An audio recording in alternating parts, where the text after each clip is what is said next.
ഇത് പേടിക്കണ്ട, ഞങ്ങൾ വരും. 1.5 കൊല്ലം കഴിയുമ്പോൾ ഞങ്ങൾ വരും, ഞങ്ങൾ നടത്തിത്തരും എന്നും പറഞ്ഞുകൊണ്ട് പോയേക്കാണ്. ഇനി അയാൾ നടത്തി തന്നില്ലെങ്കിൽ അയാള് മുസ്ലിം ലീഗിന്റെ ഡെമ്മിയാന്ന് വിചാരിക്കോളേങ്ങ. മനസ്സിലായ?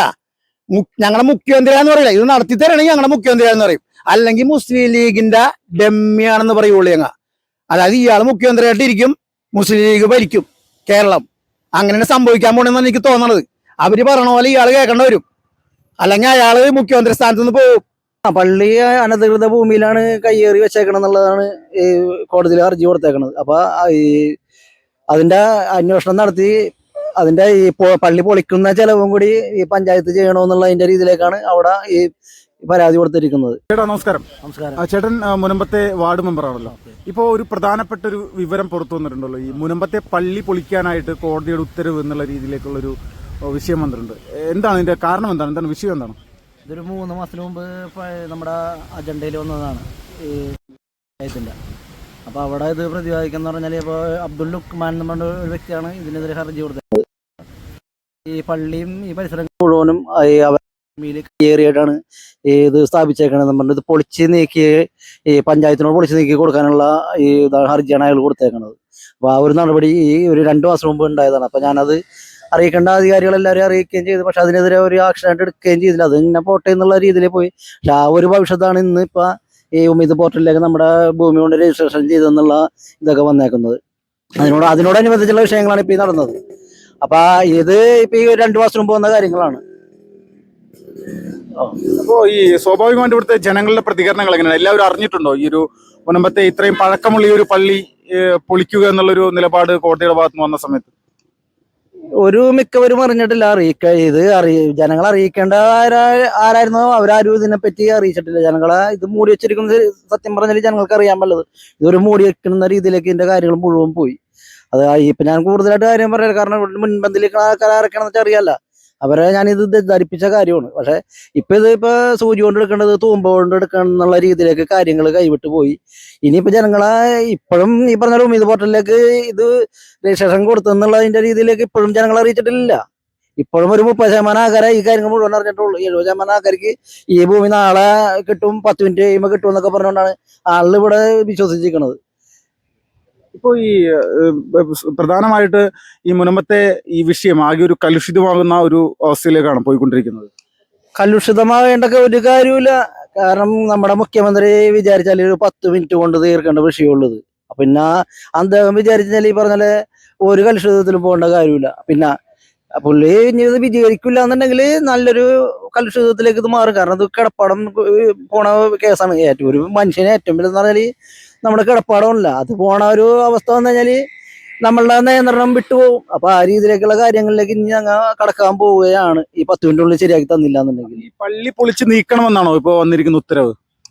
പള്ളി അനധികൃത ഭൂമിയിലാണ് കയ്യേറി വെച്ചേക്കണം എന്നുള്ളതാണ് ഈ കോടതിയിൽ ഹർജി കൊടുത്തേക്കണത്. അപ്പൊ ഈ അതിന്റെ അന്വേഷണം നടത്തി അതിന്റെ ഈ പള്ളി പൊളിക്കുന്ന ചെലവും കൂടി ഈ പഞ്ചായത്ത് ചെയ്യണമെന്നുള്ളതിന്റെ രീതിയിലേക്കാണ് അവിടെ ഈ പരാതി കൊടുത്തിരിക്കുന്നത്. അപ്പൊ പള്ളി പൊളിക്കാനുള്ള ഒരു ഉദ്ദേശമാണ്. അപ്പൊ പള്ളി പൊളിച്ച് നീക്കേണ്ടി വരും. ഈ പറഞ്ഞ രീതിയിൽ ഉമീദ് പോർട്ടലിലേക്ക് ഇത് ഭൂമി രജിസ്റ്റർ ആക്കിയിട്ടുണ്ടെങ്കിൽ അവരുടെ ഭൂമിയായല്ല. അപ്പൊ പള്ളിയും മറ്റുള്ള ആരാധനകളെല്ലാം പൊളിക്കേണ്ടി വരും. ഇപ്പോൾ ഈ സ്വാഭാവികമായിട്ട് ഇവിടുത്തെ ജനങ്ങളുടെ ഇടയിൽ ഇതൊരു പ്രചരിപ്പിക്കാനും ഇതിന്റെ യാഥാർത്ഥ്യങ്ങൾ പറഞ്ഞ് മനസ്സിലാക്കാനായിട്ട് നിങ്ങൾ ശ്രമിക്കുന്നുണ്ടോ?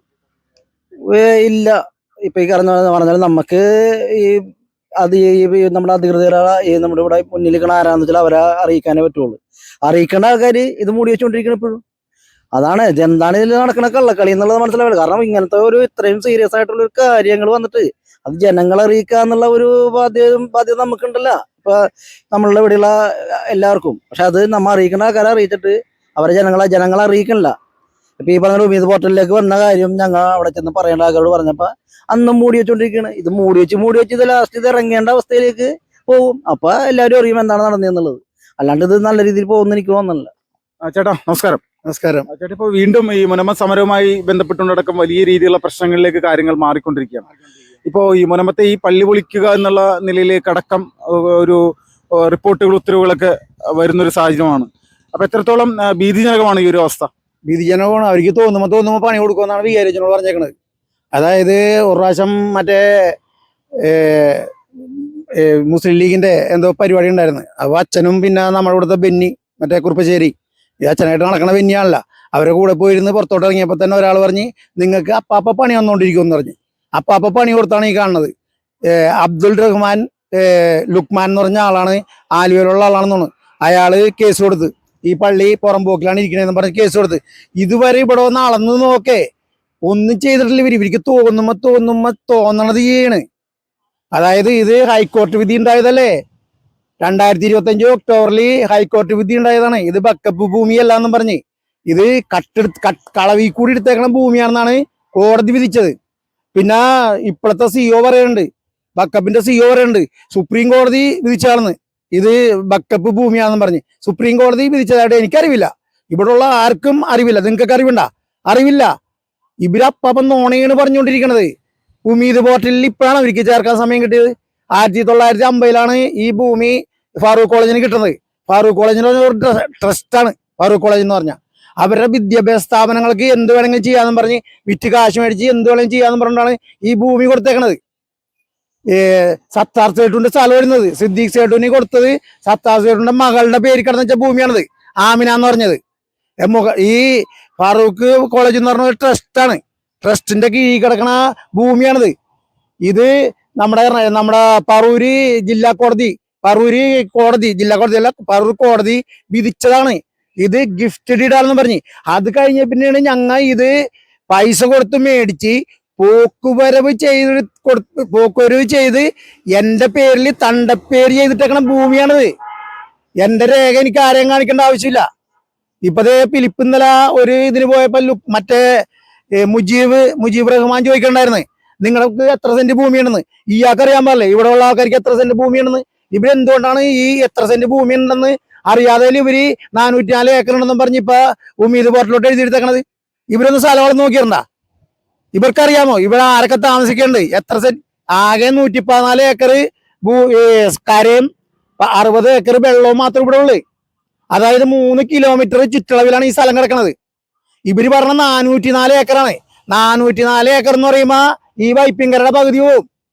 404 ഏക്കർ എന്ന് പറയുമ്പോ ഈ വൈപ്പിങ്കരയുടെ ദ്വീപില്ലേ, ഈ ദ്വീപിന്റെ പകുതി പോവും കടപ്പുറ ഏരിയ.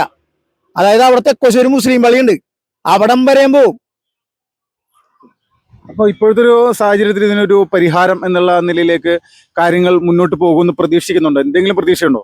പ്രതീക്ഷ എന്ന് പറഞ്ഞാൽ മുഖ്യമന്ത്രി 10 മിനിറ്റ് കൊണ്ട് ശരിയാക്കി തരാമെന്നും പറഞ്ഞ്, അതായത് 2024 ഒക്ടോബർ 13 ഫസ്റ്റ് സമരം തുടങ്ങിയ ഒരു വ്യക്തിയാണ്. എന്റെ പേര് ബെന്നി കുറുപ്പശ്ശേരി. ഞങ്ങൾ രണ്ടുപേരാണ് ആദ്യം സമരം തുടങ്ങുന്നത്. അത് കഴിഞ്ഞ് ഫിലിപ്പ് ജോസഫാണ് ഇരുന്നത് 3-ാമത്തെ ദിവസം. 51 അന്ന് ഇവിടെ ഹൈബീഡൻ എല്ലാ MLA-മാരും MP-മാരും നമ്മുടെ VD സതീശനും, അന്ന് VD സതീശൻ പ്രതിപക്ഷ നേതാവാണ്. 51 അന്ന് സമരം തുടങ്ങി. അന്ന് വന്ന് ഞാനന്ന് മൈക്കിൽ കൂടി പറഞ്ഞാണ്, സാറൊക്കെ ഈ രാഷ്ട്രീയം കൊണ്ട് ജീവിക്കുന്ന ആൾക്കാരാണ്, ഞങ്ങൾ കടലിൽ പോയി ജീവിക്കുന്ന ആൾക്കാരാണ്, നിങ്ങൾ രാഷ്ട്രീയം കൊണ്ട് ജീവിക്കുന്ന ആൾക്കാർ. അന്ന് ഇവിടുത്തെ മുഖ്യമന്ത്രി പിണറായി വിജയനാണ്. അപ്പൊ നിങ്ങൾ അങ്ങാളും ഇങ്ങോട്ടും പന്തട്ടി കളിച്ചാൽ ഞങ്ങൾ എന്ത് ചെയ്യുമെന്നാണ് ചോദിച്ചത്. അന്ന് സതീശൻ എന്നോട് പറഞ്ഞ് എല്ലാവരുടെയും മുമ്പിൽ വെച്ച് പറഞ്ഞാണ് ഞങ്ങളോട്. അന്ന് ഞാൻ ചോദ്യങ്ങൾ ചോദിച്ചപ്പോ പേടിക്കണ്ട സഹോദര, നല്ല ഹൃദയത്തോടെയാണ് ഞാൻ പറഞ്ഞെന്നൊക്കെയാണ് പുള്ളി പറഞ്ഞത്. ഇത് പേടിക്കണ്ട, ഞങ്ങൾ വരും, 1.5 കൊല്ലം കഴിയുമ്പോ ഞങ്ങൾ വരും, ഞങ്ങളിത് നടത്തിത്തരും എന്നും പറഞ്ഞുകൊണ്ട് പോയേക്കാണ്. ഇനി അയാള് നടത്തി തന്നില്ലെങ്കിൽ അയാള് മുസ്ലിം ലീഗിന്റെ ഡെമ്മിയാന്ന് വിചാരിക്കോളേങ്ങ. മനസ്സിലായ? ഞങ്ങളുടെ മുഖ്യമന്ത്രിയാന്ന് പറയില്ല, ഇത് നടത്തി തരണെങ്കിൽ ഞങ്ങളുടെ മുഖ്യമന്ത്രിയാന്ന് പറയും, അല്ലെങ്കിൽ മുസ്ലിം ലീഗിന്റെ ഡെമ്മിയാണെന്ന് പറയുള്ളേങ്ങ. അതായത് ഇയാൾ മുഖ്യമന്ത്രിയായിട്ട് ഇരിക്കും, മുസ്ലിം ലീഗ് ഭരിക്കും കേരളം. അങ്ങനെയാണ് സംഭവിക്കാൻ പോണെന്നാണ് എനിക്ക് തോന്നണത്. അവര് പറയണ പോലെ ഇയാൾ കേൾക്കേണ്ട വരും, അല്ലെങ്കിൽ അയാള് മുഖ്യമന്ത്രി സ്ഥാനത്ത് നിന്ന് പോകും.